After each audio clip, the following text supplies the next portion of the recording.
Student, Sonu academy पर आप सबका स्वागत है। तो चलिए आज की क्लास हमारी होगी अविकारी शब्द। इससे पहले हमने विकारी शब्दों को पढ़ लिया है, जिसके अंदर संज्ञा, सर्वनाम, विशेषण और क्रिया हमने चारों को एक्सप्लेन कर दिया है। अब हमारी बारी है अविकारी शब्द। ठीक है, तो चलिए पढ़ते हैं। अविकारी शब्द किसे कहते हैं? तो अव्यय शब्द जो होते हैं ना, वही हमारे अविकारी शब्द होते हैं। इसीलिए कहा गया है कि अव्यय शब्द ही अविकारी शब्द कहलाते हैं। जिसका संधि विच्छेद होगा, अव्यय शब्द का संधि विच्छेद है अ धन व्यय, यानी कि अव्यय। ओके, इसी प्रकार अविकारी शब्द का संधि विच्छेद होगा अधन विकारी, तो होगा अविकारी। क्लियर? अव्यय का शाब्दिक अर्थ होता है जो व्यय न हो। ओके, जो व्यय न हो। तो चलिए इसकी डेफिनेशन पढ़ते हैं। अविकारी या अव्यय शब्द किसे कहते हैं? तो ये इसकी डेफिनेशन है, ऐसे शब्द जिनके रूप, लिंग, वचन, कारक, काल आदि के कारण कोई परिवर्तन नहीं होता। लेकिन इससे पहले हमने जो विकारी शब्द पढ़े थे, उसमें लिंग, वचन, कारक, काल सभी के आधार पर काल परिवर्तन या कोई भी परिवर्तन उसमें होता है। क्लियर?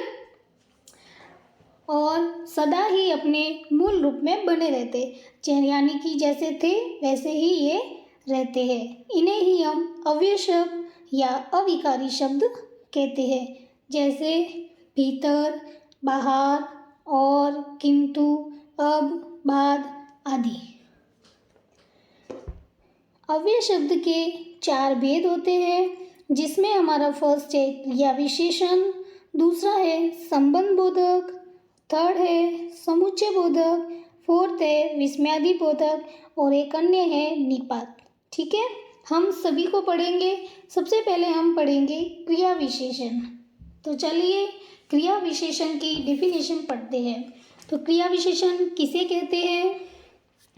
क्रिया की विशेषता बताने वाले अव्यय शब्द क्रिया विशेषण कहलाते हैं।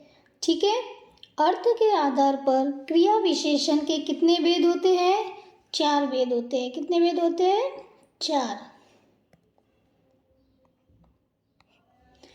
फर्स्ट है हमारा कालवाचक क्रिया विशेषण, सेकंड है स्थानवाचक क्रिया विशेषण, थर्ड है परिमाणवाचक क्रिया विशेषण, फोर्थ है रीतिवाचक क्रिया विशेषण। तो इसमें हम सबसे पहले पढ़ेंगे कालवाचक क्रिया विशेषण। काल का मतलब होता है समय। क्या होता है आप सबको पता है? क्या होता है हमारा? समय। तो इसकी डेफिनेशन है, वे अव्यय शब्द जो क्रिया के होने या करने के समय का बोध कराता है। किसका बोध कराता है? समय का।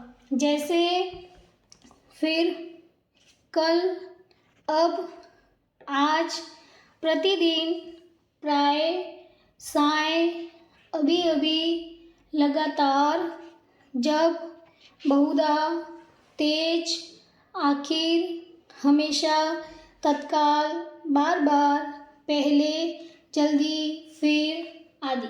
ओके, ये स्टूडेंट आपको कालवाचक क्रिया विशेषण की पहचान के लिए, है ना, इसकी पहचान के लिए हमें क्या लगाकर प्रश्न करना है, यानी कि कब लगाकर जो प्रश्न करेंगे और हमारा आंसर हमें मिल जाएगा कब, है ना।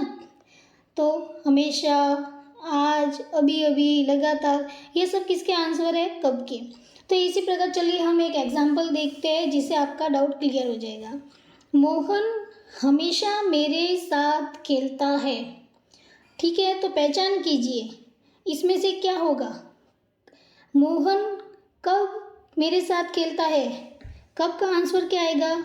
हमेशा, है ना। आ गया ना। तो समय का बोध करने के लिए हमें किससे क्वेश्चन करना है? कब से। तो मोहन कब मेरे साथ खेलता है?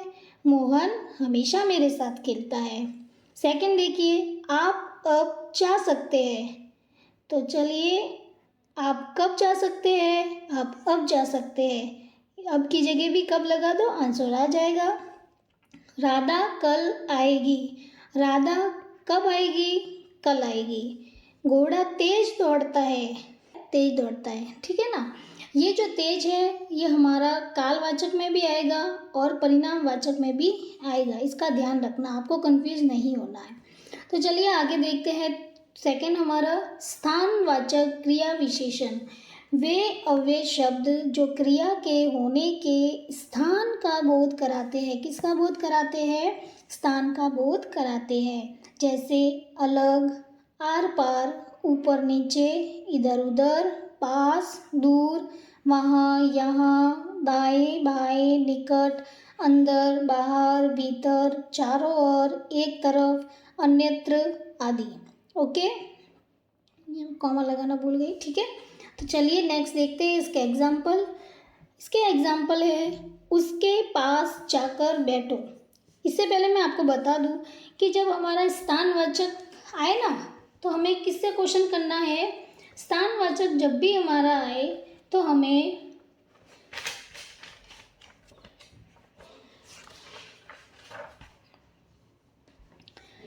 देखिए स्टूडेंट, जहाँ हमें स्थानवाचक की पहचान करनी है वहाँ हमें कौन सा क्या लगाकर प्रश्न करना है? कहाँ। क्या लगाकर प्रश्न करना है? कहाँ। कहाँ का आंसर हमें स्थानवाचक क्रिया विशेषण ही मिलेगा। तो चलिए इसके एग्जाम्पल देखते हैं। उसके पास जाकर बैठे, यानी कि उसके पास जाकर बैठ। तो कहाँ जाकर बैठ? उसके पास जाकर बैठ। सेकंड है वह पेड़ के नीचे बैठा है। क्वेश्चन कीजिए, वह पेड़ के नीचे बैठा है तो वह कहाँ बैठा है? वह पेड़ के नीचे बैठा है। थर्ड है इधर उधर मत देख। कहाँ मत देख? इधर उधर। तुम मेरे पीछे चलो। तुम कहाँ चलो? मेरे पीछे। ओके। थर्ड है हमारा परिमाणवाचक क्रिया विशेषण। तो परिमाण के लिए हमें क्या लगाकर क्वेश्चन करना है? कितना। कितना लगाकर क्वेश्चन करेंगे, आंसर आएगा वो हमारा होगा परिणामवाचक विशेषण। तो इसकी डेफिनेशन है वे क्रिया विशेषण शब्द जिनसे क्रिया की मात्रा और उसके परिमाण का बोध होता है। ठीक है, जैसे अत्यंत यानी कि बहुत सारा, जितना, उतना, कम, ज़्यादा, खूब, थोड़ा, कुछ, बराबर, ठीक, केवल, दीर्घ, बहु, लघु, बहुतायत, सर्वथा, अतिशय आदि। ठीक है, तो चलिए इसके आगे देखते हैं हम इसके एग्जाम्पल। एग्जाम्पल है हमारा उतना खाओ जितना आवश्यक हो। तो हम क्वेश्चन कैसे करेंगे? कितना खाओ जितना हमें आवश्यक हो, तो उतना खाओ जितना आवश्यक हो। सेकंड है राकेश बहुत बोलता है। तो यहाँ होगा राकेश कितना बोलता है? तो आंसर होगा बहुत बोलता है। फिर है इतना क्यों घबराते हो? तो यहाँ होगा इतना, तो कितना घबराते हो? तो हमारा क्या होगा? इतना, है ना। चलो, तुम कितना चलो? तेज चलो। आगे है हमारा रीतिवाचक क्रिया विशेषण। वे अव्यय शब्द जो क्रिया के होने की रीति का बोध कराते हैं। ये किसका बोध कराते हैं? रीति का, यानी कि किस प्रकार। ठीक है, तो इसके एग्जाम्पल है धीरे धीरे, सहसा, अचानक, शायद, निसंदेह, ऐसे, यूं ही, होले से, स्वयं, स्वतः, संयोग से, फटाफट आदि। तो इसके पहचान के लिए हमें किससे क्वेश्चन करना है? कैसे। कैसे शब्द से हमें क्वेश्चन करेंगे तो हमें आंसर मिल जाएगा। तो चलिए आगे देखते हैं इसके एग्जाम्पल। देखते हैं वह चुपके से खा रहा है। तो क्वेश्चन हमें किससे करना है? कैसे। किससे करना है? कैसे से। तो वह कैसे खा रहा है? चुपके से। तुम अपना काम स्वयं करो। तुम अपना काम कैसे कर सकते हो? स्वयं कर सकते हो। ओके, तो आपको स्टूडेंट थोड़ा सा कंफ्यूजन होगा, ये तेज जैसे है। तो कुछ इसमें ऐसे एग्जाम्पल है जो रीतिवाचक और परिणाम और कालवाचक तीनों में आते हैं, जिसको मैं लास्ट में आपको थोड़ा बता दूंगी। तो आपको क्लास ये पसंद आई हो तो प्लीज़ इसे लाइक शेयर और सब्सक्राइब कीजिए।